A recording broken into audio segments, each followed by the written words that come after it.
In the name of the great Creator, the great Almighty, the great Almighty, all of the whole universe. Bismillahirrahmanirrahim. Assalamualaikum warahmatullahi wabarakatuh. Alhamdulillahilladzi hadana li hada wa ma kunna linahtadiya laula an hadana Allah. Laqad ja'at rusulu rabbina bil haqq wa nudu an tilkumul jannah uristumuha bima kuntum ta'malun. Awalan, hayya bina nashkuru syukran ila Allah ta'ala alladzi qad a'ta'na ni'matan wa tawfiqan hatta nastati' an najtami'a fi hadzal makan al-mubarak insyaallah. Salawat serta salam tetap tercurahkan pada baginda Nabi Muhammad sallallahu alaihi wasallam. Allahumma sholli alaihi. Sebanyak tetesan embun di pagi hari dan butiran pasir di bibir pantai, yang mana kita nantikan syafaat beliau di akhirat kelak. Honorable all judges, selamat pagi. Berdirinya kami di sini akan menyampaikan syarah Al-Quran yang berjudul Selamatkan Bumi dengan Gerakan Sejuta Pohon. Insan Mudi Harapan Pertiwi, insan muda harapan bangsa yang berbahagia. Paru-paru dunia merupakan julukan yang tersemat untuk tanah Indonesia yang kita banggakan. Hamparan luas hutan yang megah dan indah ini berdampak banyak untuk keserasian bumi dan seisinya. Dan tentu sudah menjadi kewajiban kita untuk terus menjaga kelestarian ini. Sebab seperti hasil yang dapat kita nikmati, kita pula yang akan terkena getahnya bila hal buruk terjadi. Sebagaimana firman Allah dalam Quran surah Ar-Rum ayat 41 yang berbunyi, A'udzu billahi minasy syaithanir rajim. Bismillahirrahmanirrahim.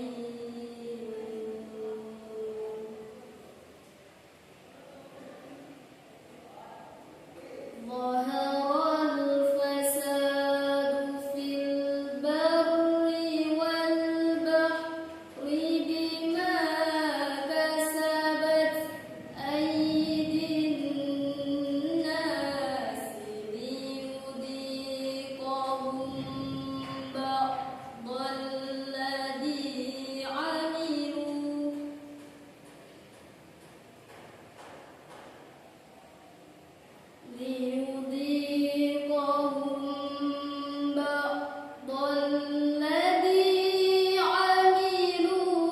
لعلهم يرجعون.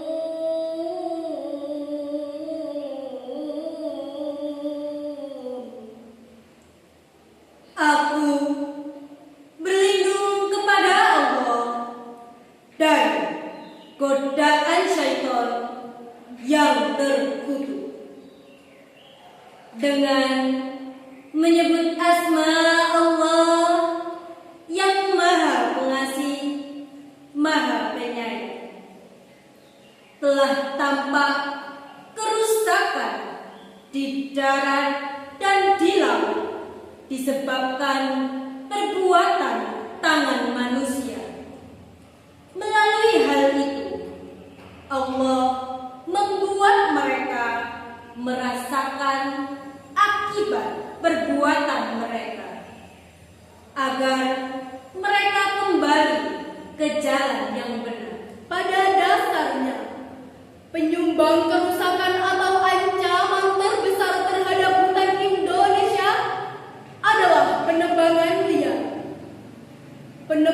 Kebakaran hutan Indonesia yang tidak terkendali selama puluhan tahun telah menyebabkan penyusutan hutan tropis secara drastis. Sementara itu, deforestasi di Indonesia sebagian besar merupakan akibat dari sistem politik dan ekonomi yang korup yang menganggap sumber daya alam khususnya hutan sebagai sumber pendapatan yang dapat dieksploitasi untuk kepentingan politik dan keuntungan pribadi. Kurangnya penegakan hukum yang terjadi saat ini memperparah kerusakan hutan dan berdampak langsung pada semakin berkurangnya habitat hewani secara signifikan. Hal ini menjadikan Indonesia sebagai salah satu negara dengan tingkat kerusakan hutan tertinggi di dunia.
Maha benar Allah dengan segala firman-Nya. Dia yang Maha Agung. Insan Mudi Harapan Pertiwi, insan muda harapan bangsa yang kami banggakan. Dunia sekarang membutuhkan generasi yang berani menyuarakan kebenaran, tangguh dalam ketaatan. Kita adalah benih yang siap disemaikan di ladang harapan. Kita adalah hujan yang dapat menumbuhkan sekutum impian. Kita adalah mentari yang dapat menghangatkan jiwa. Dan kita adalah generasi emas bangsa yang akan menampakkan dunia dengan ilmu, iman, dan takwa. Ayyuhal hadirun al-kiram, dari uraian demi uraian yang kami sampaikan tadi, dapat kita tarik kesimpulan bahwa reboisasi memiliki peran penting untuk kelestarian hutan. Dan dari banyaknya penyebab kerusakan hutan, sudah saatnya kita, generasi harapan bangsa, bangkit bertindak, selamatkan bumi. Dari alam Indonesia, Kita dapatkan seluruh manfaatnya, tanpa lelah panjatkan keindahannya. Bukti kuasa Tuhan dengan segala anugerahnya. Bumi kita cuma satu, disinilah rumahku juga rumahmu. Setulus cinta untuk bumi tercinta, satu hati untuk Indonesia. Before we proceed, we, as a girl from Malaysia, would like to apologize for any mistake. Thank you for your kind attention. dari yang belakang sampai yang depan, Yang jauh